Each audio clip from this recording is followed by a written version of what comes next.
In this video, we will understand the concept of de-dollarization and why many countries want to move away from doing international trade in dollars. What are the reasons behind it? Now, suppose the United States economy, that is the US dollar, goes into recession. Then it will create havoc on global financial markets. The basis of this video is the assertion that if the United States economy, particularly the US dollar, were to experience a recession, then it will have severe repercussions on global financial markets. That is why many countries are promoting de-dollarization, meaning many countries are substituting the US dollar as the currency used for trading oil and other commodities. The dominant role of the dollar in the global economy has given the United States massive power to influence other countries' economies. All this while, it has given the US the power to impose sanctions as a tool to achieve foreign policy goals. This is one reason for de-dollarization. And the second reason is, the United States also has this bad habit of printing money and distributing money in the form of physical currency, such as banknotes, as well as electronically, through various mechanisms including open market operations and lending facilities. They use this strategy to manage the stability of the economy. So even this is a reason of de-dollarization. And the third reason is, now that we are seeing United States debt is increasing massively year by year, and they are also reaching the debt ceiling limit frequently.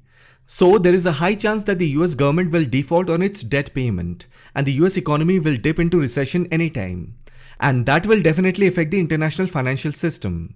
The central banks of many countries are aware of the scenario. Therefore, the smartest thing that any country's central bank can do is de-dollarize the economy as soon as possible, so that by reducing reliance on the US dollar, countries can better prepare themselves for potential financial crisis. Now, if you see, Russian banks have started using the China-based cross-border interbank payment system for international payments.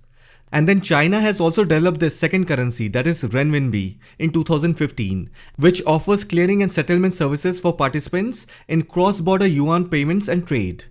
And then if you see BRICS New Development Bank, it encourages trade and investment in national currencies by dispersing up to 50% of its loans in national currencies since 2015.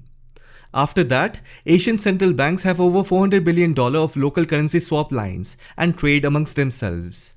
Then in July 2022, the Reserve Bank of India unveiled a rupee settlement system for international trade by allowing special Vostro account in designated Indian banks.